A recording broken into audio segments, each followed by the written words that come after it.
ताल ठोक के brought to you by R Pure का हल्दी मसाला, मिर्च धनिया करे कमाल, सबका राजा आर प्योर मसाला।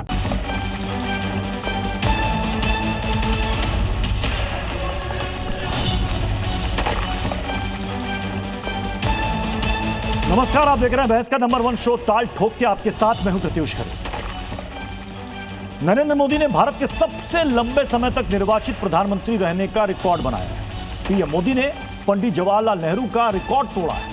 सत्ता पक्ष पीएम मोदी के 12 साल के कार्यकाल को ऐतिहासिक बता रहा है। ऐसे में बहस जरूरी है क्योंकि पीएम मोदी का कार्यकाल बड़े बदलावों के लिए जाना जाता है। मोदी के कार्यकाल में ऐसी कई वैश्विक घटनाएं घटी हैं जिनमें भारत केंद्र में था। पिछले 12 साल में लिए गए कई बड़े फैसलों पर आज के दिन चर्चा जरूरी है। सवाल यह है कि पिछला 12 साल क्या सबसे बड़े बदलावों का साल रहा है? पिछला 12 साल क्या सबसे बड़े फैसलों का साल रहा है? पिछला 12 साल क्या भारत में राष्ट्रवादी सोच के विस्तार का साल रहा है? पिछला 12 साल क्या भारत में बीजेपी के दबदबे का साल रहा है? पिछला 12 साल क्या भारत में विपक्ष के कमजोर होने का साल रहा है? और क्या पिछला 12 साल विवादित मुद्दों पर पर्दा डालने की बजाय चर्चा का साल रहा है? और भी दूसरे सवालों पर ठोकेंगे ताल, जिसमें साथ होंगे खास मेहमान। एक से पहले एक छोटी सी रिपोर्ट देखिए।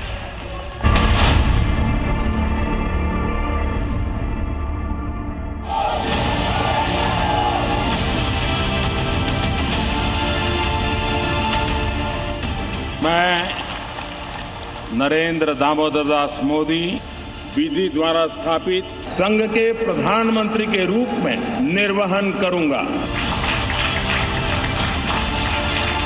आज माननीय प्रधानमंत्री जी का यशस्वी नेतृत्व पूरे देश में एक नया इतिहास लिखा है।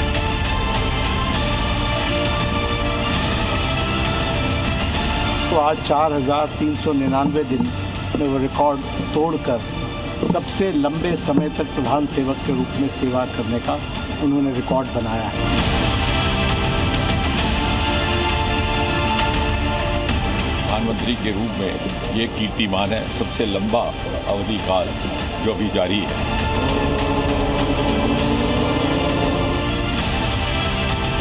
भारतीय जनता पार्टी देश की बर्बाद होती अर्थव्यवस्था, भटकती विदेश नीति का जश्न मना रही है। माननीय प्रधानमंत्री जी इसी तरीके से देश की सेवा करते रहे। यह संकल्प का पर्याय है और इसका श्रेय और ये उपलब्धि 140 करोड़ भारतवासियों की उपलब्धि है। 12 साल क्या, 18 साल 16 साल जो भी कर, जब तक लोगों की समझ में ना आए, लोग सड़कों पर ना उतरे, आप करते रहे। थोड़े में ज्यादा स्वाद, यही तो है इसकी खास बात। वाओ मम्मा, क्या स्वाद है। अरे मेरे राजा, सबका राजा आर प्योर मसाला। अपने मेहमानों साहब को मिलवा देते हैं। हमारे साथ हैं बीजेपी के प्रवक्ता के शर्मा, हर्षवर्धन त्रिपाठी जी हमारे साथ जुड़ रहे हैं, वरिष्ठ पत्रकार हैं। विवेक श्रीवास्तव हमारे साथ जुड़ चुके हैं, लेफ्ट के नेता हैं। Doctor A K. वाजपेयी जी हमारे साथ जुड़ चुके हैं, आरएलएम के स्पोक्सपर्सन है। ऋतुराज झा स्क्रीन पर हमें दिखाई दे रहे हैं, आम आदमी पार्टी के प्रवक्ता हैं। और डॉक्टर निशांत आनंद, कांग्रेस के प्रवक्ता भी इस वक्त हमें ज्वाइन कर चुके हैं। मैं डॉक्टर निशांत आनंद जी, शुरुआत आप ही से करना चाहूंगा। इस सरकार को और प्रधानमंत्री को बधाई और शुभकामनाएं नहीं देंगे आप? सभी को नमस्कार। देखिए, 12 साल बीजेपी की सरकार ने पूरे करे, लेकिन हमें ये याद रखना है कि जो जो वादे मोदी जी ने करे थे, उनमें से 120 वादे जो करे गए थे, उसमें से 99% वादे पूरे नहीं करे गए। जैसे कि किसान की आय दुगनी होगी कहा गया था, आज स्थिति यह है कि 33 लाख करोड़ का कर्ज किसानों के ऊपर है। हर पिछले साल 10,600 किसानों की मौत हुई है। इसका मतलब है हर घंटे एक किसान की मौत हो रही है। युवाओं पे आ जाते हैं, युवाओं में नीट 23 लाख बच्चों का पेपर खराब हुआ, 10 से 11 बच्चों की मौत गई। मैंने आपसे ये पूछा डॉक्टर निशांत आनंद जी, डॉक्टर निशांत आनंद जी, 12 साल हुए हैं, एक रिकॉर्ड बना है पीएम मोदी के नाम पर, तो क्या आप शुभकामनाएं या बधाई नहीं देंगे? देखिए, शुभकामनाएं मोदी जी को है, लेकिन हम उम्मीद करते हैं कि जो 12 साल से जो वादे करके सरकार बनाई गई है देश में, वो वादे पूरे नहीं किए गए, उनका हिसाब देने का आज समय है। हम आज पूछ रहे हैं, जो चाहे स्मार्ट सिटी हो, चाहे किसान की आय दुगनी हो, आत्मनिर्भर हो, मेक इन इंडिया हो, जितने भी वादे करे गए थे आज पूरे क्यों नहीं हुए? आज चाहे किसान हो, चाहे युवा हो, चाहे महिला हो, हर एक प्रताड़ित भाजपा की सरकार ने काम किया है। जैसे कि मैं आपको आंकड़े दे रहा था, हर 1 घंटे में एक किसान की मौत हो रही है। आज एयर पोल्यूशन के मामले में मेडिकल रिकॉर्ड आया है एम्स में कि कम से कम 1 lakh million people are dying because of the air pollution, which is not common, जो आज कॉमन हो चुका है बीजेपी की सरकार के अंदर। के शर्मा जी, 12 साल में आपके पास गिनाने के लिए कई सारे काम हैं, कई सारी उपलब्धियां हैं, लेकिन विपक्ष को उसमें से एक भी काम, एक भी उपलब्धि नजर नहीं आ रही है, क्यों? नहीं, इनको नजर आ जाती तो फिर ये काहे के लिए विपक्ष, फिर विपक्ष थोड़ी ना होते। इनका काम है अंधे बने रहना। ये आँख के अंधे हैं, कान के बहरे हैं, और जनता को की नब्ज नहीं समझते, इसलिए ऐसी हालात पे खड़े हैं। तो इसलिए मुझे कुछ नहीं कहना। मैं तो आज एक इस ऐतिहासिक अवसर पर और ऐतिहासिक दिन पर आज मैं बहुत प्रसन्नचित भी हूँ और देशवासियों को बधाई भी देता हूँ। आज मोदी जी के नेतृत्व में 12 वर्ष एनडीए सरकार के, मोदी जी के केंद्र सरकार के पूरे हुए, और माननीय प्रधानमंत्री जी आज भारतीय राजनीति के वो शिखर पुरुष बने हैं जिन्होंने सबसे ज़्यादा लोकतांत्रिक रूप से चुने हुए प्रधानमंत्री का कार्यकाल लगभग 4399 दिवस पूरे किए। अब अभी मैं सुन रहा हूँ विपक्ष के बहुत सी बातें कि वो तो वादे पूरे नहीं किए, ये नहीं किए, तो ये तीसरी बार कैसे चुन लिए गए? प्रश्न तो ये है, तीसरी बार यदि भारत की जनता 7 करोड़ वोट कार्ड दिए गए। भैया शांत, make in India, skill India, digital India, मुद्रा लोन, पीएम किसान, प्रत्युष जी, बेटी बचाओ बेटी पढ़ाओ, आयुष्मान भारत उज्ज्वला योजना, हर घर जीवन, ये आपके 120 वादे हैं जो आपने पूरे नहीं किए। डॉक्टर निशांत जी करके बोले, अपनी बारे में बोले, तब ये बहस, मेरी बात में आपने शुभकामनाएं दिलवा दी बीजेपी को, लेकिन जो सवाल थे वो पूछने का मौका नहीं दिया। ये बदतमीज आदमी को कहिए, इस बदतमीज को कहिए, इस तरीका सीखे प्रत्युष जी। ये बदतमीज आदमी तरीका सीखे। डिबेट करने का एक तमीज होता है। शुरुआत में डिबेट करने का एक तमीज होता है। आपको फिर मौका मिलेगा, अपनी बारे में बोलेंगे तो बात स्पष्ट रूप से दर्शकों तक भी पहुंचेगी। जी के शर्मा जी, अपनी बात में बोला कि तमीज यदि सीखे होते, तमीज यदि सीखे होते, किसी के बीच में नहीं बोलते। मालूम है मुझे, कोई भी पर्सनल, क्योंकि मैं तुम्हें तमीज सिखाता हूं, मैं तुम्हें तमीज सिखाता हूं, क्योंकि मैं बीच में किसी के नहीं बोलता और आप ये करते हो, इसलिए मैं आपको कहता हूं। अब मैं अब आता हूं। देखिए प्रत्युष जी, गिनाने को तो मैं बहुत सी चीज़ें बता सकता हूं। 58 करोड़ जनधन खाते खुले, 12 करोड़ शौचालय हमने बनाए, 16 करोड़ घरों में नल से जल हमने पहुंचाया, 4 करोड़ हमने पक्के मकान बनाए, 11 करोड़ एलपीजी कनेक्शन दिया, 57 करोड़ मुद्रा लोन दिया है युवाओं को, 81 करोड़ लोगों को निःशुल्क अनाज दे रहे हैं, 60 करोड़ आयुष्मान कार्ड है, पीएम किसान निधि में 4.5 करोड़ लोगों को हम जो है लगभग ये किसान निधि दे रहे हैं, 3 करोड़ लखपति दीदी हमने बनाए हैं। ऐसे बहुत सी योजनाएं हैं जिसको हमने पूरा किया और जनता तक हमने उनके जन कल्याण की योजनाओं को पहुंचाया है। इसी कारण से भारत की जनता हम पर विश्वास करती है, हमारे नेतृत्व पर विश्वास करती है और हमें जिताती है। और दूसरी तरफ हालात क्या हैं ये भी समझने लायक है। एक बात और आपको बता दूं कि 4399 दिनों में पहले देश के ऐसे प्रधानमंत्री हैं जिन्होंने एक दिन की छुट्टी नहीं ली है, एक दिन का कोई अपना व्यक्तिगत अवकाश नहीं लिया है। जबकि आप पिछले नेहरू के काल और तमाम काल गिन सकते हैं। आपको मुझे छुट्टी वो लेते हैं जो काम करते हैं, कौन कहाँ जाके छुट्टियां। हाँ, तो मैं इसलिए कह रहा हूँ जो छुट्टी वो ये कहाँ पर किसके साथ में क्या क्या मनाते रहे हैं उसको मुझे दोहराने की जरूरत नहीं, वो सारा इतिहास भरा पड़ा है। सुब्रमण्यम स्वामी राजनीति की स्थिति समझने की जरूरत है।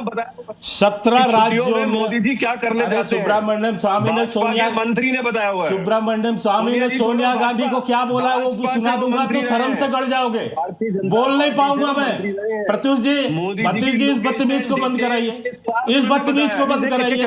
मेरा टाइम है, मुझे बोले, पर्सनल ना हो किसी पर कोई, मुझे बोलने दीजिए, करके बोले, एक एक करके बोले। मैं आ रहा डॉक्टर निशांत, मैं आ रहा हूं आपके पास। के शर्मा जी को अपनी बात पूरी कर लेने दीजिए, फिर मैं आपके पास आ रहा हूं। सुब्रमण्यम स्वामी ने सोनिया गांधी के लिए किन शब्दों का प्रयोग किया, यदि बोल दूंगा तो ये टीवी से उठ के भाग जाएंगे, समझ रहे हैं? इसलिए ऐसी बातें मत कीजिए जो कि आपकी ही कलई खोल दे। अब मैं आता हूं कि ये राजनीतिक उपलब्धियां भी बहुत सारी रही। आज हम 17 राज्यों में सरकार में हैं, भारतीय जनता पार्टी के मुख्यमंत्री हैं, 5 सहयोगी दल की हमारी सरकार है, कुल मिला के 36 में 22 राज्य में, और विपक्ष महज 4 राज्यों में कांग्रेस पार्टी सिमट के रह गई है। ये हालात हैं इनके। 78% आबादी देश की है, भारत उसमें भारतीय जनता पार्टी राज करती है, और 22% में ये खड़े हैं। और जितने भी शेरनियाँ तथाकथित थी ना, ये ममता बनर्जी, डीएमके, सपा, आरजेडी, केजरीवाल, उद्धव ठाकरे, पवार, ये सब के सब खाली हाथ बैठे हैं और ये सब राजनीतिक शरण ढूंढ रहे हैं। ये हालात है जो राजनीतिक हालात इस देश के अंदर बनी। मैं ये आपको कहना चाहता हूं कि इस 12 वर्ष में हमने जनता का जन विश्वास जीता है। इस कारण से जनता हम पर फेथ करती है। आपके पास बहुत से बहाने हैं, एसआईआर है, वोटर लिस्ट है, ईवीएम है, पता नहीं क्या क्या करके आप जो है अपना बिलाप पूरा करते हो, लेकिन इससे कुछ नहीं होने वाला है। जनता आपको हर बार सबक सिखाती है, हर बार समझाती है। आप अपने गांधी खानदान के चाटुकारिता के अलावा आपके पास कुछ नहीं बचा है। डॉक्टर निशांत, ये फैमिली फंड का जो कंपनी है ना, बस इसी कंपनी के डॉक्टर निशांत के पास आऊंगा, उसके बाद जल्दी से मैं बाकी ये लोगों के चाटुकारिता है। इसके अलावा कोई राजनीतिक जो है अहमियत बची नहीं है आपकी। ये सच्चाई है। देखिए, आखिर जनादेश को आप अनदेखा तो नहीं कर सकते। 14, 19 और 24 3 बार ये सरकार आई, 12 साल हो गए। कई राज्यों में सरकारें, 4 राज्यों में आपकी भी सरकारें। तो आप इस जनादेश को आप यूं ही अनदेखा नहीं कर सकते। और आप बार बार कहेंगे कि साहब ये वोट चोरी करके जीत रहे हैं, तो फिर 4 उंगली आपकी तरफ भी घूम जाएगी ऑटोमेटिकली कि 4 राज्यों में आप फिर क्या कर रहे हैं। तो मुझे लगता है कि यह चर्चा विषय इससे आगे बढ़ना चाहिए। डॉक्टर निशांत प्लीज एक मिनट दीजिएगा अनइंटरप्टेड। सबसे पहले ये बीजेपी के सबसे कम पढ़े लिखे और बदतमीज प्रवक्ता है, और ये कई सालों से हम देखते आ रहे हैं। दूसरी बात, 12 सालों में जनता तय करेगी। तुम जैसे बदतमीज लोगों को आप बीच में बात रखें, बोलने नहीं दे रहे। निशांत, तुम कितने पढ़े लिखे बेवकूफ हो, ये जनता तय करेगी। ये जनता तय करेगी कितने पढ़े लिखे डॉक्टर निशांत, मैं ये तुम्हें बताना चाहता हूं। तुमने मुझे व्यक्तिगत बोला इसलिए समझा दिया। मैं आपको उनके 120 प्रॉमिस बताऊंगा जो उन्होंने खुद जनता में 14, 19 और 24 में कहे, जो 22 तक और 19 तक पूरे होने थे। Make in India, skill India, digital India, production link incentive scheme, startup India, मुद्रा लोन, पीएम किसान। मैंने आपको बताया किसानों का कर्ज 33 लाख करोड़ चुका है, हर एक घंटा किसान मर रहा है। नमामि गंगे, बेटी बचाओ बेटी पढ़ाओ, आयुष्मान भारत, उज्ज्वला योजना, जन जीवन, प्रधानमंत्री आवास, ये जितने भी स्मार्ट सिटी मिशन था 2022-23 तक पूरा होना था, अभी तक 70% काम शुरू भी नहीं हुआ। फॉरेन पॉलिसी की बात करें, फॉरेन डायरेक्ट इन्वेस्टमेंट की बात करें, 500 बिलियन की इन्वेस्टमेंट हमारा देश बाहर करेगा। 4थे स्थान से हम 6ठे स्थान पे आ गए हैं। 5 ट्रिलियन इकोनॉमी का था 2022 तक होगी, नहीं हुई। 2 करोड़ नौकरियां का था, नहीं हुई। अनएम्प्लॉयमेंट देखिए, नीट में बच्चों की मौत देखिए, सीबीएसई में देखिए 15 लाख हर खाते में आएंगे। डीमोनेटाइजेशन, इन्फ्लेशन कंट्रोल, रुपी देखिए आज 98 रुपीज पर डॉलर है। ये सारे काम मोदी जी ने तो करे हैं, चाहे जीएसटी की इंप्लीमेंटेशन। जितने भी मुद्दे डॉक्टर निशांत आपने गिनाए, इनमें से कई सारे मुद्दों को लेकर आप 2019 में भी जनता के बीच गए, 2024 में भी इन मुद्दों को लेकर जनता के बीच में गए। जनता ने रिजेक्ट क्यों कर दिया? ये मुद्दे नहीं है, ये मोदी जी का वचन दिया हुआ है 14 और 19 और मैं कह रहा हूं चलिए, नहीं मैं कह रहा हूं बतौर अपोजिशन, नहीं एक सेकंड डॉक्टर निशांत, बतौर अपोजिशन आप ये कह रहे हैं कि ये उनका दिया हुआ ये वचन है, तो आप जनता तक ये डिलीवर क्यों नहीं कर पाए? बता क्यों नहीं पाए, समझा क्यों नहीं पाए? जनता ने बार बार क्यों इनको चुना? देखिए, हम कोशिश कर रहे हैं, लेकिन हमें कहीं हर मीडियम पे हम कोशिश कर रहे हैं, चाहे जमीन हो, चाहे संसद हो, चाहे मीडिया हो। लेकिन आपको पता है जिस तरीके से आप मुझे हर बीच में रोकते हैं, वैसे हर जगह हमें रुकावट होती है। लेकिन आज देश बीच में नहीं रोकता है, ये मत कहिए डॉक्टर निशांत की कोई बीच में अगर मैं कोई सवाल कर रहा हूं तो आप कह रहे हैं कि बीच में रोकता है। नहीं, देखिए, जितने भी मैंने आपको ये प्रोमिसेस बताए, ये कमिट करे गए थे मोदी जी से 2014, 19 और 24 में कि भाइयों और बहनों, अगर मैंने ये काम नहीं किया तो मुझे 6 हफ्तों बाद, 60 महीनों बाद, 6 महीने बाद चौक पे मैं खड़ा हुआ मिलूंगा। आज 10-10, 12-12 साल हो गए, इनमें से कोई काम नहीं हुआ। माइग्रेंट वर्कर हो, पॉवर्टी हो, इनकम महिलाएं, किसान, युवा किसान, हर वर्ग को प्रताड़ित करने का काम किया है। 120 योजनाएं मैं आपको अभी दे सकता हूं जो मोदी जी ने अपने मैनिफेस्टो में, अपने स्पीचेस में कही हैं, जो शुरू भी नहीं हुई, जिनका काम पूरा भी नहीं हुआ। आज युवा मर रहे हैं और वो क्या मांग रहे हैं कि एजुकेशन मिनिस्टर को सैक कर दिया जाए। अरे यार, जो बच्चे मर गए उनको वापस ले आओ, धर्मेंद्र प्रधान को मत हटाओ। लेकिन नीट के बच्चों में जो आत्महत्या कर रहे हैं, जिनके परिवार वाले, उनको उनका बच्चा वापस ला के दे दो। सो द पॉइंट इज, 12 साल में मोदी जी ने जो जो कहा, बीजेपी ने जो जो कहा, इस देश को कोई काम पूरा करके नहीं दिया। कांग्रेस पार्टी हर चुनाव में, जमीन हो चाहे हर जगह, हर प्लेटफॉर्म पे बताने की कोशिश करती है कि मोदी जी और बीजेपी एक जुमलेबाज है, एक वोट चोर सरकार है। मैं हर्षवर्धन जी का रुख कर रहा हूं। हर्षवर्धन जी, ये जो 12 साल है, क्या ये 12 साल प्रत्युष जी, आप मुझे एक बार मुझे भी बोलने दीजिएगा। प्रत्युष जी ऐसा कैसे कर सकते हैं आप? सर 10 सेकंड, उसके बाद मैं बाकी मेहमानों का भी रुख करूंगा। Sir 10 second. मैं 10 सेकंड। अरे शर्मा जी, वो आप ही के प्रवक्ता है जो बोलने वाले हैं। सबसे बड़ा जो लोकतंत्र में सबसे बड़ा निर्णय करने वाला कौन है? देश की जनता। देश की जनता से ज्यादा तो कोई बड़ा नहीं। विपक्ष आरोप लगा सकता है, ये 120 के अभी इनके तो बहुत से नेता तो हजार सुनाएंगे, लेकिन जनता जो निर्णायक है वो क्या निर्णय देती है? जनता निर्णय दे रही है कि माननीय प्रधानमंत्री नरेंद्र मोदी को तीसरी बार उनके नेतृत्व को स्वीकार रही है, उनको देश की सत्ता सौंप रही है, उनके प्रति विश्वास व्यक्त कर रही है। और ये खुद कह रहे हैं हम जनता के बीच जा रहे हैं, अलग अलग प्लेटफॉर्म में सुना रहे हैं, इनको कोई जो है इनकी विश्वास मैं डॉक्टर मैं हर्षवर्धन जी, मैं आपके पास आ रहा हूं। जनता को क्या ये पिछले 12 साल भ्रष्टाचार की सरकार विपक्ष के कमजोर होने का, विपक्ष के बिखराव का साल रहा है? हर्षवर्धन सर। नहीं, देखिए प्रत्युष जी, मुझे लगता है कि विपक्ष के बिखराव का साल भला क्यों कहना चाहिए। विपक्ष तो खूब एक हुआ, जम के एकजुट हुआ। 23 जून 2023 की बैठक सबको याद है, कौन सी पार्टी नहीं गई थी, सब तो गए थे साथ में। एक होकर भी वो जनता का विश्वास नहीं जीत सके, यहां से बात शुरू की। नरेंद्र मोदी ने जो ये उपलब्धि हासिल की है, ये बहुत बड़ी उपलब्धि है। नेहरू जी के सामने कोई, जिसको कहते हैं ना कि वो अनकंटेस्टेड, अनअपोज जैसा माहौल था। देश को एक बड़ा नायक नेहरू दिख रहे थे। नेहरू जी के सामने स्वतंत्रता आंदोलन के बाद की पार्टी थी, तो सबको लग रहा था कि हमें कैसा विरोध करना है। और शुरू में तो सोचिए कि वो मनोनीत हो गए, और ये उस तथ्य को छोड़ देते हैं कि भाई कांग्रेस के अलग अलग राज्यों ने क्या कहा था और सरदार वल्लभ भाई पटेल की तरह, छोड़ दीजिए। लेकिन ये तो सच है ना कि नरेंद्र मोदी के शासन काल में जिस तरह की स्क्रूटनी, जिस तरह के चैलेंज, जिस तरह के एस्पिरेशन, उन पर जो काम करना पड़ा है, और उसमें अगर आप फ्लाइंग कलर्स के साथ आगे निकल रहे हैं, तो ये बहुत बड़ी उपलब्धि है। नरेंद्र मोदी चुनाव नहीं हारे, ये बड़ी बात नहीं है। नरेंद्र मोदी चुनाव के दौरान, चुनाव के बीच में और चुनाव के बाद एक जैसा व्यवहार करते रहे। मैं बार बार ये कहता हूं कि भाजपा अकेली पार्टी है जो अपना एजेंडा लागू करने के लिए जान दे देती। आप सोचिए, जिस पार्टी की सरकार, 4 राज्यों की सरकार बाबरी ढहाने के बाद गिरा दी गई, वो सब असंवैधानिक था, अलोकतांत्रिक था। लेकिन भाजपा राम को नहीं भूलती है, राम मंदिर बनवाती है।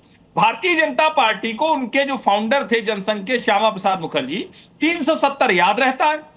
भारतीय जनता, और वो 370 के लिए नेहरू जी ने कहा था कि घिस जाएगा, लेकिन कांग्रेस। और मूल बात देखिए, आज की तारीख में ये मोदी सरकार की सबसे बड़ी उपलब्धि है कि लोगों में स्व का बोध हुआ है। लोगों को लगता है कि हम भारत की संस्कृति, आचार विचार, व्यवहार, परंपरा, धर्म, उसके साथ आगे बढ़ सकते हैं। नेहरू जी के साथ नहीं था। नेहरू जी को अवसर था जो उन्होंने गंवा दिया था। नेहरू जी ने इस देश को, ब्रिटिशर्स चले गए थे, लेकिन ब्रिटिश तरीके से उसी तरीके सत्ता चलाई, उसी तरीके सरकार चलाई। बहुत कुछ उन्होंने भी किया, देश के प्रथम प्रधानमंत्री के तौर पर उनका बहुत योगदान है। लेकिन आज की परिस्थितियों में इस जो दुनिया का जो बदलता समीकरण है, उसमें जो नरेंद्र मोदी के 12 साल हैं, वो कमाल के हैं, स्वर्णिम है, शानदार। ठीक है विवेक जी, ये कहते हैं ना कि एक राजनीतिक शिष्टाचार भी होता है कि पहले के प्रधानमंत्रियों ने, हर किसी ने देश को आगे बढ़ाया, एक दिशा दी। बिल्कुल। क्या विपक्ष खुले मन से या राजनीतिक शिष्टाचार के तौर पर भी क्या बधाई या शुभकामनाएं नहीं देगा, या उसमें भी कंजूसी करेगा? प्रधानमंत्री नरेंद्र मोदी ने सदन में आपको भी याद होगा 2023 में उन्होंने पंडित नेहरू से लेकर इंदिरा गांधी से लेकर मनमोहन सिंह तक सबकी तारीफ उन्होंने की थी। और उनका वो स्पीच वो सब जगह आपको मिल जाएगा, जहां पर वो ये कहते हैं कि ये वो सदन है जहां पंडित नेहरू का स्ट्रोक ऑफ मिडनाइट की गूंज हम सबको प्रेरित करती है। इंदिरा गांधी के नेतृत्व में बांग्लादेश के मुक्ति संग्राम का आंदोलन भी इसी सदन ने देखा था। उन्होंने मनमोहन सिंह तक की तारीफ की। तो आज विपक्ष इतनी कंजूसी कर रहा है। क्या इन 12 सालों में एक भी काम विपक्ष को नजर नहीं आता जो सरकार ने किया हो, जो जनता के हित में हो और साहसिक हो? प्राइम मिनिस्टर वाजपेयी की तारीफ हम सबने करी, कम्युनिस्टों ने भी करी। कम्युनिस्टों की रैलियों तक में बोला गया ही वाज अ स्टेट्समैन। हम उनकी प्राइवेटाइजेशन की नीति से इत्तेफाक नहीं रखते थे। अरुण शौरी की डिसइन्वेस्टमेंट मिनिस्ट्री थी, हम प्रोटेस्ट करते थे। और लेकिन फिर भी वाजपेयी एक स्टेट्समैन थे। उन्होंने विपक्ष को हमेशा रिस्पेक्ट दिया, प्राइम मिनिस्टर के रूप में, ऑपोजिशन के नेता के रूप में, और वो रिस्पेक्ट नेहरू से लेकर के लास्ट तक उनको मिला। ये एक सच्चाई है। लेकिन ये चीज हमने मोदी के कार्यकाल में नहीं देखी। मुझे तो एक ही उपलब्धि इनकी सो कॉल्ड दिखती है। देखिए, प्राइम मिनिस्टर वीपी सिंह रहे ओनली फॉर 343 डेज। तो कार्यकाल कितना लंबा है ये मैटर नहीं करता, कार्यकाल में आपने किया क्या ये मैटर करता है। इन 343 डेज वीपी सिंह को क्रेडिट जाता है बैकवर्ड ओबीसी मंडल कमीशन को लागू करने का। This is the biggest credit that goes to VP Singh. तो आप, और आज भी मोदी साहब उस नीति पर चल रहे हैं कि ओबीसी का रिजर्वेशन होना चाहिए और किसको क्या बनाना है आपको ये मानना पड़ेगा। लेकिन मेरी सबसे बड़ी नाराजगी जो है इस वक्त इस कार्यकाल में, आपने मुसलमानों को सेकंड ग्रेड सिटीजन बनाया है। अ गुड हिंदू आपने उसकी परिभाषा दी है, जो इस्लामी संस्कृति और मुसलमानों से वैमनस्य रखे, उनके प्रति द्वेष की भावना रखे, खान कपान में उनके साथ परहेज करे, मस्जिदों पे मकबरों पे हमले, जिस तरीके से एक तरफा जो कानून है वो माइनॉरिटीज के खिलाफ गया।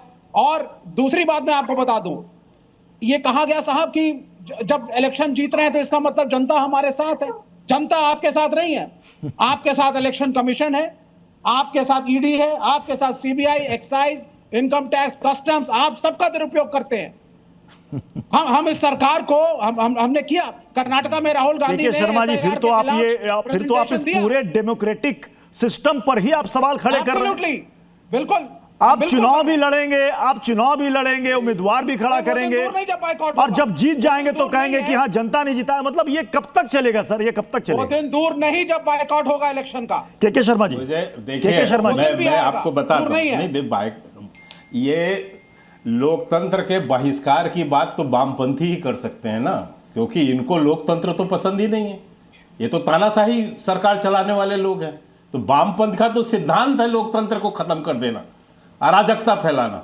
कोई ऐसा मुद्दा नहीं प्रत्युष जी। एसआईआर के मामले में ये सुप्रीम कोर्ट तक गए, सुप्रीम कोर्ट से मुंह की खा के वापस लौटे। ईडी सीबीआई के मामले में 2024 में सारी पार्टियां मिलकर सुप्रीम कोर्ट गई, सुप्रीम कोर्ट से फैसला आया, मुंह की खा के वापस लौटे। राम मंदिर का फैसला सुप्रीम कोर्ट से हुआ।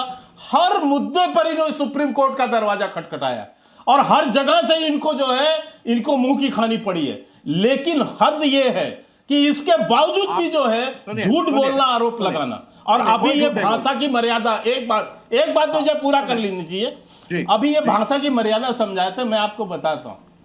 अभी विपक्ष की ये वो बता रहे थे, इस विपक्ष ने इस देश के प्रधानमंत्री को क्या नहीं बोला प्रत्युष जी? गद्दार नहीं किया भाजपा ने इस कार्यकाल में। मर्जा मोदी बोला, कब्र तेरी कब्र खुदेगी, मोदी तेरी कब्र खुदेगी, ये नारे लगाए। राहुल गांधी ने कहा लाठी से पीटे जाओगे, ये सदन के अंदर बोला। इस स्तर तक नीचे गिर गए। गाली गलौज की भाषा इनकी सामान्य भाषा हो गई। ये स्तर इन्होंने बनाया और देश की जनता ने इन सारे चीजों का प्रत्युत्तर अपने जो है वोट के माध्यम से दिया। चाहे राम जन्मभूमि हो, धारा 370 हो, ट्रिपल तलाक हो, हम मानते हैं तुम मुसलमानों के बहुत बड़े हितैषी हो और मुसलमानों का ही गाओगे, क्योंकि हिंदुओं की आस्था को तो चोट पहुंचाना है। इसलिए देश की जनता ने निर्णय कर दिया, देश के 78% आबादी पर 38%। अरे भैया शांति, आपके सामने नहीं बोला, आपके सामने नहीं बोला भैया, नहीं कह रहे हैं ना। नहीं सुन लीजिए, मैं बोल रहा हूं। हाँ, नहीं मैं बता रहा हूं आपको। देश की जनता ने निर्णय किया, देश में 22 से 27% मुस्लिम आबादी, आप उतने में ही राज कर रहे हैं। 78% 80% हिंदू आबादी वो भारतीय जनता पार्टी को स्वीकारती है। इसलिए स्वीकारती है क्योंकि उसे पता है कि हिंदुत्व है, तभी धर्मनिरपेक्षता है, तभी धर्मनिरपेक्षता। हम 78, अरे भैया 78% भारत के उसमें राज कर रहे हैं। आपको सब पढ़ के आना चाहिए, पढ़ के आना चाहिए। भारत की आबादी की 78% ऋतुराज जी पर हम जो है राज कर रहे हैं। ऋतुराज जी, मतलब क्या जो सरकारी योजनाएं हैं उसके लाभार्थी सिर्फ और सिर्फ हिंदू होते हैं, बाकी कोई अल्पसंख्यक नहीं होता? मैं अल्पसंख्यक शब्द इस्तेमाल कर रहा हूं। यहां पर विवेक जी ने कहा कि मुस्लिम विरोधी, विश्व विरोधी, मतलब क्या कहीं सरकार की कोई योजना निकलती तो उसमें लिखा जाता है मुस्लिम को इसकी सुविधा नहीं मिलेंगे, मुस्लिम लाभार्थी नहीं होंगे, इनको एक्सक्लूड कर दो? ऐसा होता है क्या?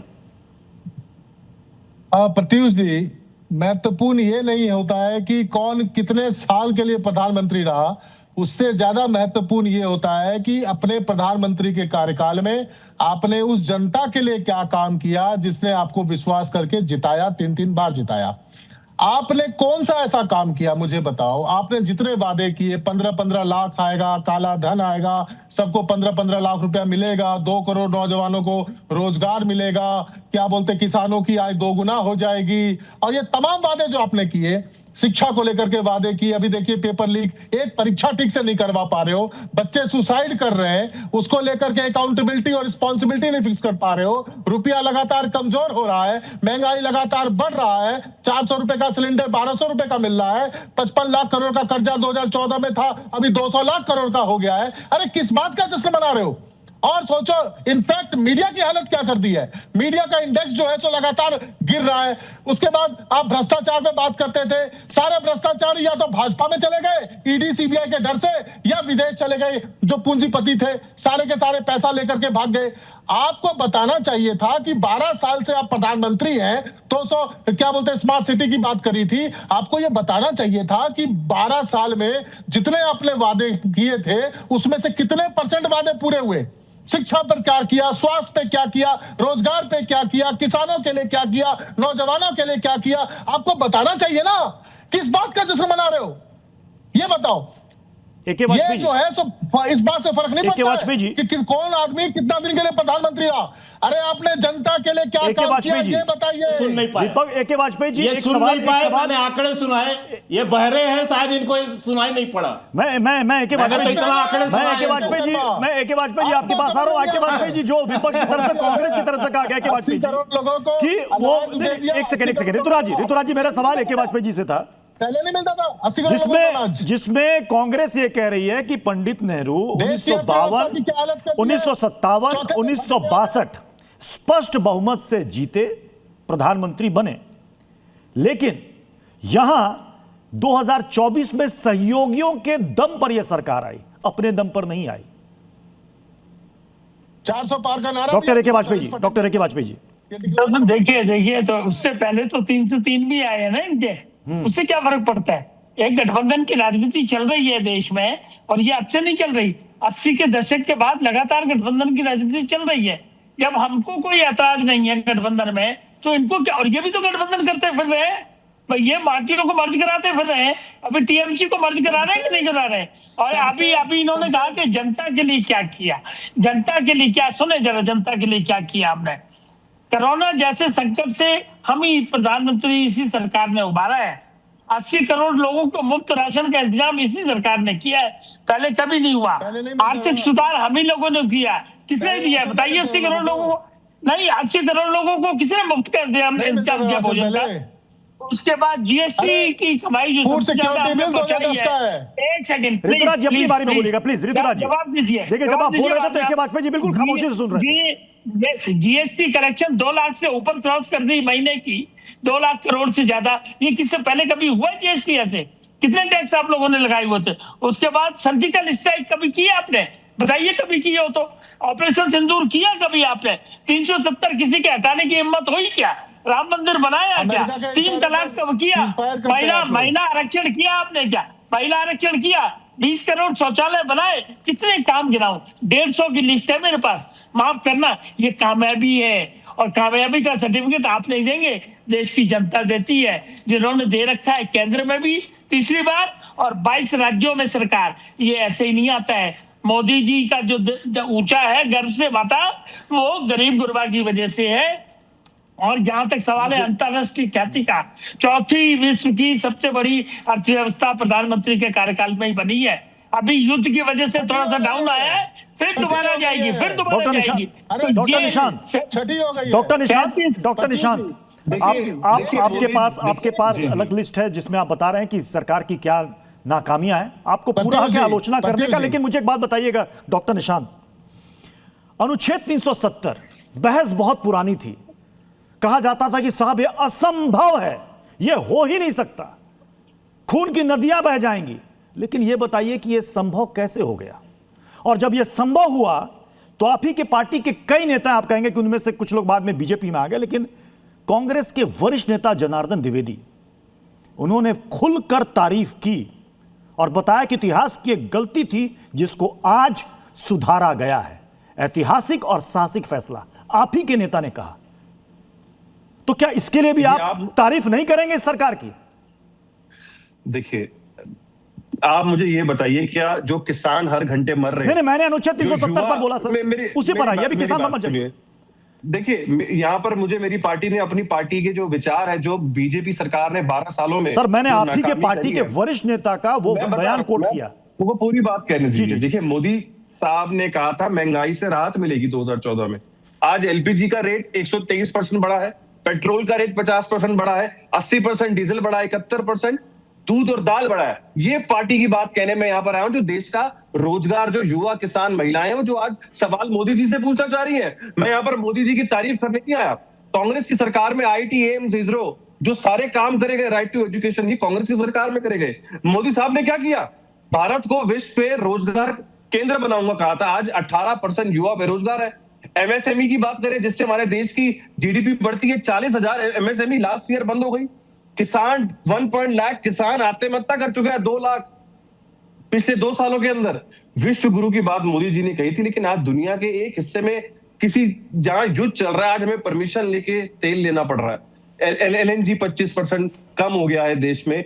आज भारतवासी ये पूछ रहा है कि कैसे देश मोदी जी 12 साल से चला रहे हैं। जो बात मोदी जी ने कही गई, वो कोई भी काम इस देश को दिया नहीं गया।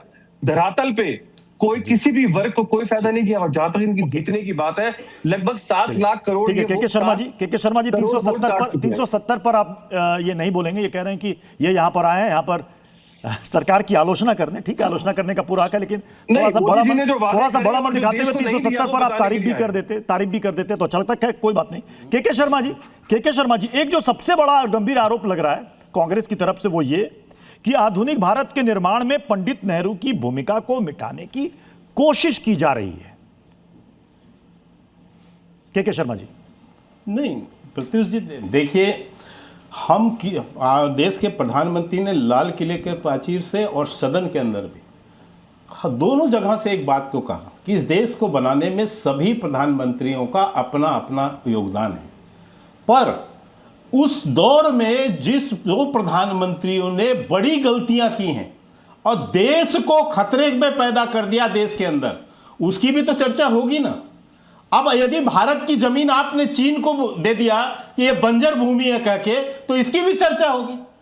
अपने आप को प्रधानमंत्री बनाने के लिए यदि आपने देश का बंटवारा किया, नेहरू ने बांटा है इस देश को, इस कांग्रेस ने बांटा है, लाखों हिंदुओं की हत्या करवाई है, लाखों हिंदुओं की लाश पे चढ़ के नेहरू जो है इस देश के प्रधानमंत्री बने। यह इतिहास है, तो इसकी चर्चा नहीं होगी क्या? इसकी भी चर्चा हो गई। किस ढंग से वल्लभ भाई पटेल को अपमानित करने का काम किया इस नेहरू जी ने, उसकी भी चर्चा होगी। यदि इंदिरा गांधी ने इस देश के लोकतंत्र की हत्या की, इस देश में आपातकाल लगाए, इमरजेंसी लगाया, तो उसकी भी चर्चा होगी। क्यों नहीं होगी? मोदी जी के 12 मैं ये कहता हूं कि यदि अच्छाई की है, मैं आपको ये समझाना चाहता हूं, हम तो कर ही रहे हैं उसकी चर्चा। अब फिर वही बदतमीजी चालू हो गई। मैं तुम्हारा मखूटा खींच के तुम्हें जो नंगा करता हूं ना, इसलिए तुम कहते हो, और तब तुम मुझे कहते हो क्योंकि तुम्हारा मैं मुखौटा निकाल देता हूं। प्लीज शब्दों की मर्यादा रखें, प्लीज शब्दों की मर्यादा रखें। निजी मत हो प्लीज, तेरी औकात नहीं। मैं दोनों से अनुरोध कर रहा हूं, प्लीज। तू गाली देने की औकात है तेरी। हर्षवर्धन जी को लाइएगा स्क्रीन पर। हर्षवर्धन सर, क्या ये पिछला 12 साल ये विवादित मुद्दों पर पर्दा डालने की बजाय उस पर खुलकर बहस और चर्चा होने का साल रहा है। कई सारे विवादित मुद्दे थे जिस पर कोई हाथ तक नहीं डालना चाहता था। मतलब यूसीसी से लेकर 3 तलाक, 370, कई सारे मुद्दे थे। कहते थे कि नहीं इसमें पढ़ना ही नहीं है, बेकार विवादित है, कंट्रोवर्सी हो जाएगी।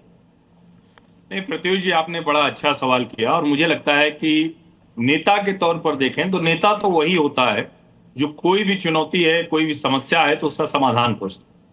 दुर्भाग्य से ऐसा नहीं, और मैं बार बार कह रहा हूं कि हर प्रधानमंत्री का कार्यकाल उसके अलग अलग कामों के लिए जाना जाता है, लेकिन बिना किसी संकोच के मैं कहूंगा कि नरेंद्र मोदी ऐसे प्रधानमंत्री रहे जिन्होंने अपने कार्यकाल में समस्याओं को अंडर द कारपेट नहीं डाला। वो बहुत बड़ा सवाल है जो आपने किया है ना, ये हर समस्या का समाधान, और वो बड़ा पॉलिटिकल रिस्क था, राजनीतिक जोखिम बड़ा था। आप जरा सोचिए, एक क्षण के लिए कल्पना कीजिए कि मान लीजिए कि अगर 370 हटाने के बाद स्थितियां कुछ यहां वहां भयावह हो जाती, कश्मीर में हाथ से निकल जाता, कुछ ऐसी चीज होती कि उसको संभालना, आखिर लोग कह रहे थे ना कि यहां झंडा उठाने वाला नहीं मिलेगा, गोलियां चलेंगी, खून की नदी बहेगी, कुछ नहीं हुआ। ऐसे ही आप जितने भी मुद्दे देखिए, 3 तलाक का मुद्दा बड़ा संवेदनशील मुद्दा था। आप अगर देखिए तो जो राम मंदिर का मुद्दा था, 2019 चुनाव के पहले लोग चले गए, कह रहे भाई मोदी जी को लाभ मिल जाएगा, उसके बाद वो किया। तो मुझे लगता है कि जो नरेंद्र मोदी की सबसे बड़ी खूबी है कि वो समस्याओं को टालते नहीं, और इस देश में ब्यूरोक्रेसी, लाल फीताशाही को बहुत हद तक उन्होंने हटाने की कोशिश की है। हालांकि मैं कहूंगा कि अभी बहुत कुछ हटना बाकी है। ये बाबू लोग जो है ना, ये ब्यूरोक्रेसी इतनी आसानी से मानने वाली नहीं है। नरेंद्र मोदी को भी नए सिरे से फिर से रिव्यू करना चाहिए कि 12 वर्ष उनके हो गए, एक निर्वाचित तौर पर सबसे सर्वाधिक समय तक रहने वाले हुए।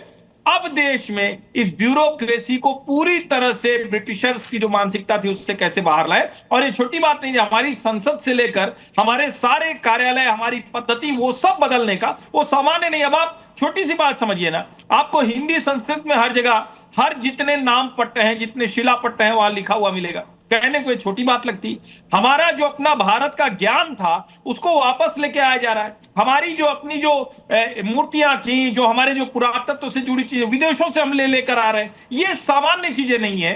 हम आज की तारीख में वहां खड़े हैं जहां हम अपनी शक्ति पर, जिसको एक लाइन में कहें आत्मनिर्भर भारत, वो आगे बढ़ा है। और उसकी पूरी की पूरी अगर एक क्रेडिट देने की बात करें तो क्रेडिट नरेंद्र मोदी को जाता है। ठीक है विवेक जी, मतलब अब तो कुल मिलाकर के मोदी वर्सेस ऑल की स्थिति हो गई, लेकिन उस ऑल में सब ऑल इज वेल है या नहीं है विवेक जी? नहीं, यहाँ ये जो नॉनसेंसिकल बातें करी गई हैं साहब कि हमारी उपलब्धि है, आपकी उपलब्धि है, आपने इतिहास झूठा लिखा और बदला उसको, किताबें बदली, टेक्स्ट बुक बदले, हिंदी में लिखे शिलालेख, संस्कृत में लिखे, science, physics, mathematics, engineering, medicine, इसकी बात आप करते नहीं हैं। आप बात करेंगे 5000 साल पुरानी संस्कृति और बाकी संस्कृतियां जो इस देश में विलय हुई हैं, उसके लिए आपके मन में रिस्पेक्ट नहीं है। डिविजिव पॉलिटिक्स आप करते हैं। यहाँ पे 800 साल से अन्य लोग भी रह रहे हैं। इमिग्रेशन एक वे ऑफ लाइफ है, उसको मोदी साहब और आरएसएस एक्नॉलेज नहीं करता।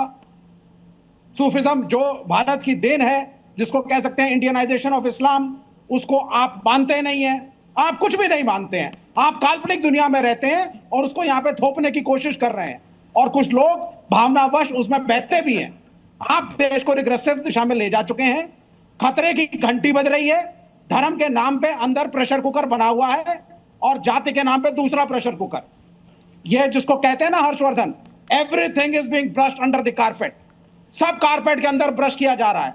और एक दिन याद रखिएगा आप, ये देश खतरे में जाएगा इसी कार्यकाल की वजह से, इसी फिलॉसफी की वजह से। के शर्मा जी, मतलब क्या कल्पनाओं की दुनिया में आकर के लोग वोट कर जाते हैं? के शर्मा जी, चोरी से जीतते हैं। कल्पना की दुनिया में कौन है प्रत्युष जी? कल्पना की दुनिया में यदि वामपंथी नहीं होते तो आज सारे देश से ये जो है हटाए नहीं गए होते। आज केवल गंगा ढाबा जेएनयू तक बचे हैं, किसी राज्य में भी नहीं बचे। ये ही कल्पना की दुनिया में जीते थे, क्योंकि इनको भारतीय विरासत, भारतीय इतिहास, इससे कोई लेना देना नहीं है। और ये जो मुसलमान चिल्ला रहे हैं ना, इस कारण से कि 70 साल की इनकी आदत है, हिंदू आस्थाओं को चोट पहुंचाओ, हिंदुओं की आस्थाओं को कमजोर करो और मुसलमानों का तुष्टीकरण करो।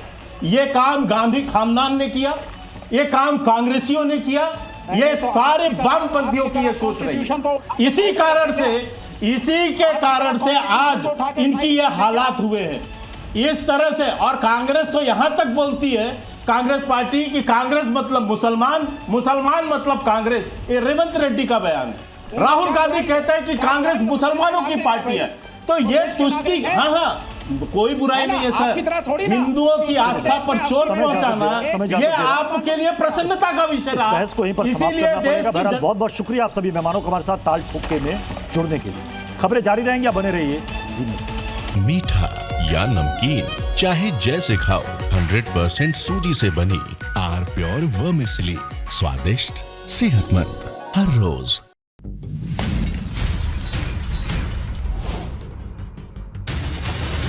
ताल ठोक के brought to you by R Pure का हल्दी मसाला, मिर्च धनिया करे कमाल, सबका राजा आर प्योर मसाला।